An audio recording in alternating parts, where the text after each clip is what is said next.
للہ رب العالمین الصلاۃ والسلام علی سید المرسلین وعلی آلہ واصحابہ وذریاتہ واہل بیتہ وبارک وسلم تسلیما کثیرا کثیرا اما بعد رب اشرح لی صدری ویسر لی امری واحلل عقدۃ من لسانی یفقہوا قولی سبحانک لا علم لنا الا ما علمتنا انک انت العلیم الحکیم اللہم صلی علی سیدنا محمد وعلی آل سیدنا محمد وبارک وسلم علیہ۔ قابل احترام صدر جلسہ اور آج کی اس روحانی نشست کے دلہا ہمارے رفیق اور صدیق مکرم حضرت مولانا خواجہ معین الدین صاحب، علماء کرام، بزرگوں اور دوستوں، ایک بچھڑنا ہوتا ہے دنیا سے جانے کے بعد،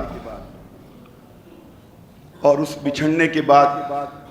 بچھڑے ساتھیوں اور اپنے دوستوں اور رشتہ داروں سے اس دنیا میں مل نہیں سکتا۔ لیکن آج مولانا خواجہ صاحب ہم سے بچھڑ گئے، انتقال تو نہیں ہوا، لیکن ہمارے گروپ سے نکل کر ایسے گروپ میں پہنچ گئے جس نے ہمیں شرم سے پانی پانی کر دیا۔ لیکن وہ بچھڑنا ایسا ہے کہ ہم اللہ اگر توفیق دے تو جلد جا کے ان کے ساتھ ہم شامل ہو سکتے ہیں، صرف آپ کی دعاؤں کی ضرورت ہے۔ مولانا خواجہ صاحب کے حافظ ہونے کے بعد ایک لفظ میں اگر کوئی آپ اس کا پیغام نچوڑ کے ساتھ پیش کرنا چاہیں، میرے خیال میں ہمارے بہت سارے علماء کرام پیش کر سکتے ہیں الگ الگ انداز سے، لیکن میرے نزدیک ان کے حافظ ہونے کے بعد جو انہوں نے پیغام دیا، جو پیغام انہوں نے زبانی تو نہیں دیا لیکن زبان حال سے دے رہے ہیں، ہم سب کے لیے ان کا پیغام ہے۔ وہ پیغام ہے آج سے بہانوں کا دروازہ بند ہو گیا۔ کوئی بڑا سے بڑا آدمی بھی اگر واقعی وہ بڑا ہے، اگر وہ اپنی مصروفیت کا بہانہ کر کے قرآن مجید کو حفظ نہ کرنے کو اپنا عذر بیان کر کے پیش کرتا ہے، تو کم از کم مولانا خواجہ صاحب نے اس کے لیے بہانوں کا دروازہ بند کر دیا۔ اسی کا نتیجہ تھا کہ مولانا خواجہ صاحب کے تعلق سے جب ہمارے گھر میں اطلاع آئی، اور مجھے کہنا چاہیے کہ ہمارے گھر میں بہت زیادہ خوشی منائی گئی، اس کی تفصیل میں جانے کی ضرورت نہیں ہے، مجھ سے زیادہ میں سمجھتا ہوں کہ ہمارے گھر والوں نے مسرت اور خوشی کا اظہار کیا۔ وہ ہمارے اپنے خانگی تعلقات ہیں، گھریلو باتیں ہیں، لیکن مجھے یقین نہیں ہے چھوٹی چھوٹی باتوں کے سلسلے میں ہمارے ساتھ شیئر کرنے والے، ہمارے ساتھ اٹھنے بیٹھنے والے، بھنک تک لگنے نہیں دی انہوں نے۔ اور اس کے بعد انہوں نے کہا مولانا خواجہ صاحب کا ختم قرآن مولانا نعمت اللہ صاحب کریں گے۔ پھر مجھے تھوڑا یہ ہوگا، شبہ ہو گیا کہ نعمت اللہ صاحب تو ہے نہیں، لیکن تھوڑی دیر کے بعد میں نے خود فون کیا مولانا کو ڈانٹ کے، اور میں نے غصے سے کہا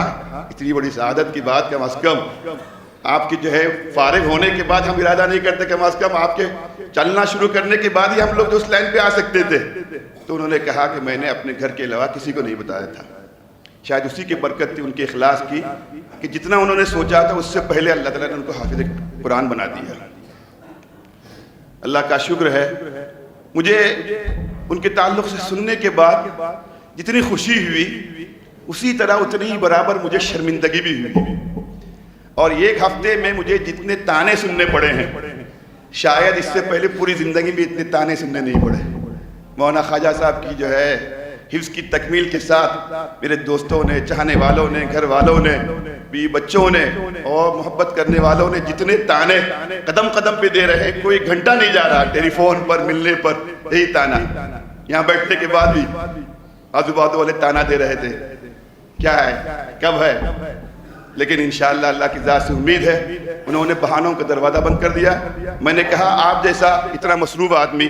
بھٹکل میں سمجھتا ہوں جامعہ کے محتمین کے بعد سب سے زیادہ اگر کوئی مصروف رہتا ہے تو ہمارے قاضی صاحبان رہتے ہیں۔ میں جانتا ہوں صبح سے شام تک ان کی مصروفیت، مغرب بعد بھی، عشاء بعد بھی، رات 1 بجے بھی، 12 بجے بھی،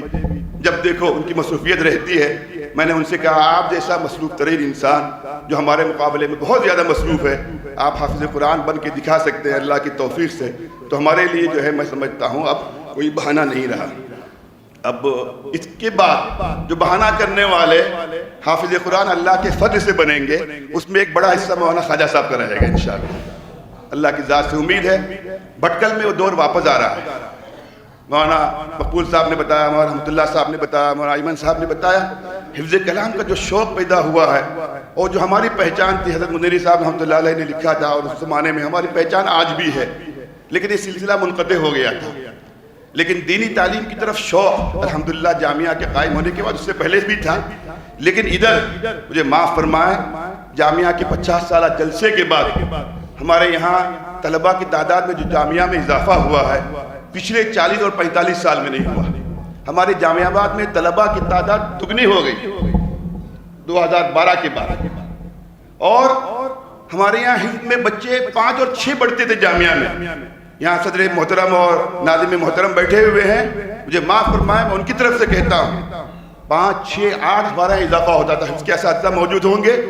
لیکن ادھر 6 سال کے اندر ہمارے یہاں اس سے دگنی بلڈنگ بنی، اور 1 سال کے اندر وہ بلڈنگ اب شکایت کر رہے ہیں، مولانا عمران صاحب مولانا عرفان صاحب پیچھے پڑے ہوئے ہیں، اس کا پہلا فلور ہونا چاہیے۔ جامعہ صالحات میں مولانا عبدالعظیم صاحب بیٹھے ہوئے ہیں، وہ بتا سکتے ہیں، لیکن ایک جمعیت الحفاظ کی طرف سے ایک پروگرام گزشتہ سال ہوا، تعداد اچانک دگنی ہو گئی۔ 40 سال میں وہ تعداد نہیں تھی ہمارے پاس، جو الحمدللہ 1 سال کے اندر، اسے ماننا پڑے گا الحمدللہ جمعیت الحفاظ کی برکت سے، اور ادھر 6-7 سال سے آج بھٹکل میں قرآن مجید کے تعلق سے جو اعجازی واقعات ہیں، مجھے معاف فرمائے ادھر 10 سال میں جامعہ اور جامعہ صالحات کی برکت سے اور اداروں کی برکت سے جو واقعات پیش آئے ہیں، اس پر ایک موٹی کتاب لکھی جا سکتی ہے۔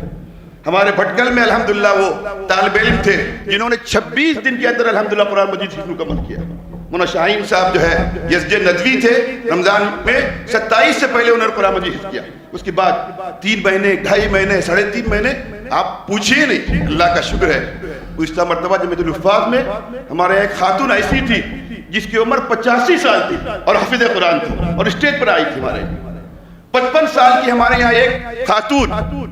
50 کے بعد جانے کا انسان جو ہے نمبر شمار کرنے لگتا ہے، 55 سال میں انہوں نے حفظ کرنا شروع کیا اور حافظ قرآن بن گئے الحمدللہ، اسی بھٹکل کی۔ ابھی ایک بچی ہمارے پاس، بچی میں کہوں گا 2 بچے اس کے ہوئے ہیں، بچوں کے بعد تو آدمی کا قرآن مجید روزانہ پڑھنا مشکل، اس نے ارادہ کر دیا الحمدللہ۔ ہمارے آزاد نگر میں مولانا عبدالحفیظ صاحب ہوں گے،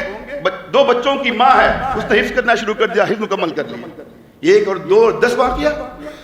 خالی قرآن مجید کے تعلق سے اعجازی واقعات بھٹکل کے کافی ہے۔ خود ایک معجزہ ہے، میں سمجھتا ہوں مولانا خواجہ صاحب نے اپنی تمام مصروفیات کے ساتھ اتنے کم وقت میں سوائے اللہ کی توفیق کے، سوائے اللہ کے فضل سے کسی اور چیز سے تعبیر نہیں کیا جا سکتا۔ اس پر میں دل کی گہرائیوں سے ان کو مبارکباد دیتا ہوں۔ میں امید کرتا ہوں کہ جیسے جامعہ کے 50 سالہ جلسے کے بعد اور جمعیت الحفاظ کے جلسوں کے بعد حفظ قرآن میں تیزی آئی تھی، ہم جیسے نااہلوں کے لیے ان کے حافظ بننے کے بعد انشاءاللہ ایک لائن لگ جائے گی انشاءاللہ۔ میں دل کی گہرائیوں سے پھر ایک بار میں اپنے ادارے کی طرف سے، جامعہ کی طرف سے، جامعہ صالحات کی طرف سے، ادارہ فکر و خبر کی طرف سے اور ہمارے علی پبلک اسکول کی طرف سے، مولانا ابوالحسن ندوی اسلامک اکیڈمی کی طرف سے، اس سے بڑھ کر میں انشاءاللہ آپ سے کہوں گا دارالعلوم ندوۃ العلماء کی طرف سے جس کے آپ ایک فرزند ہیں، اور حضرت مولانا رابع صاحب ندوی دامت برکاتہم کی طرف سے میں آپ کو دل کی گہرائیوں سے مبارکباد دیتا ہوں۔ حضرت مولانا آج ہوتے تو ان کی خوشی کا کوئی ٹھکانہ نہیں ہوتا، آج بھی جو ہے اس کے تعلق سے سن کر انشاءاللہ خوش ہوں گے۔ انہی بزرگوں کی دعائیں تھی۔ مولانا کا فون بھی آیا تھا، عجیب و غریب حضرت مولانا کی کیفیت، بیمار رہتے ہیں، بات نہیں کر سکتے، جب ہمارے بچے جاتے ہیں مولانا قرآن مجید ختم ہو گیا اٹھ کے بیٹھ جاتے ہیں، وہاں بلال صاحب بتا سکتے اور کہتے ہیں بس حضرت خالی اب 2 جملے کہیے دعائیہ، لیکن دعائیہ نہیں کہتے، تقریر حضرت شروع کر دیتے۔ کہاں سے طاقت آتی ہے قرآن مجید کا؟ میں آخر میں ایک بات کہتا ہوں، اپنے بڑوں سے بھی کہتا ہوں، اپنے بچوں سے بھی کہتا ہوں، میری ماں بہنوں سے بھی کہتا ہوں، جہاں تک میری آواز پہنچ رہی ہے، ہر اعزاز اس کے ساتھ سابق لگتا ہے، چاہے آپ قاضی ہو، چاہے آپ خطیب ہو، چاہے آپ محتمم ہو، چاہے آپ ناظم ہو،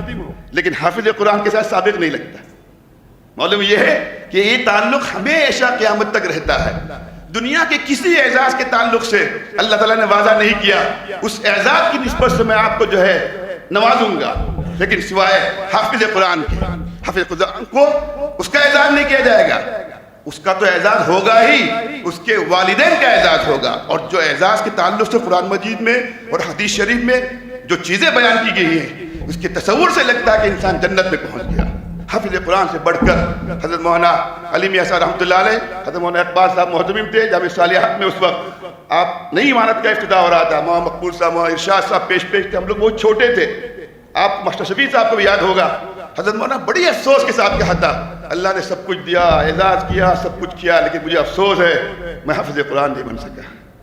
قرآن مجید یاد تھا ان کو، لیکن حافظ قرآن بننے کے اعزاز جو ہوتا ہے، الحمدللہ حضرت مولانا تو ایسے تھے کہ پیچھے تراویح میں بڑے بڑے حفاظ لقمان نہیں دیتے تھے. حضرت مولانا عبداللہ صاحب، ہمارے حضرت مولانا لقمان، اتنا قرآن مجید یاد تھا. لیکن ان سب کے ساتھ اتنا بڑا اعزاز ہو، لیکن حافظ قرآن اگر نہیں ہے تو میں سمجھتا ہوں کہ تمام اعزازات اس کے سامنے ہیچ ہیں، اور ایک حافظ قرآن کا تنہا اعزاز ان تمام اعزازات پر بھاری ہے. تو ہم سب کوشش کریں کہ انشاءاللہ بڑے ہوں، چھوٹے ہوں، عورتیں ہوں، مرد ہوں، انشاءاللہ جتنے مصروف اپنے آپ کو سمجھتے ہوں، اگر آپ ارادہ کریں گے وَلَقَدْ يَسَّرْنَا الْقُرْآنَ لِلذِّكْرِ فَهَلْ مِن مُدَّكِرٍ. مولانا سے پوچھا میں نے کون سا سورہ مشکل لگا آپ کو، کون سا پارہ مشکل لگا؟ انہوں نے کہا نہیں، پڑھتا گیا، یاد کرتا گیا، یاد ہوتا گیا. ہم خود سوچتے ہیں کہ مشکل ہے، کچھ نہیں، اس کا کلام ہے، وہ یاد کرائے گا، وہ یاد رکھوائے گا، اور اس کے نتیجے میں وہی انشاءاللہ اعزاز دے گا. تو انشاءاللہ ہم سب کو ارادہ کرنا ہے کہ انشاءاللہ عمر کے جس مرحلے میں بھی ہو، اللہ اسی حساب سے انشاءاللہ آسان کریں گے. ہم سب کو جو ہے دنیا کے تمام اعزازات کے ساتھ، دین کے تمام اعزازات کے ساتھ، جو اصل اعزاز اللہ کو سب سے زیادہ خوش کرنے والا ہے، حافظ قرآن بننے کا اعزاز حاصل کرنے کی کوشش کرنی چاہیے. میں پھر ایک بار دل کی گہرائیوں سے مبارکباد دیتا ہوں. انشاءاللہ امید کرتا ہوں کہ یہ سلسلہ چل پڑے گا، ایسا چل پڑے گا پوری دنیا کے لیے انشاءاللہ ایک نمونہ ہمارا بھٹکل بنے گا. وما علینا الا البلاغ، وآخر دعوانا الحمدللہ رب العالمین.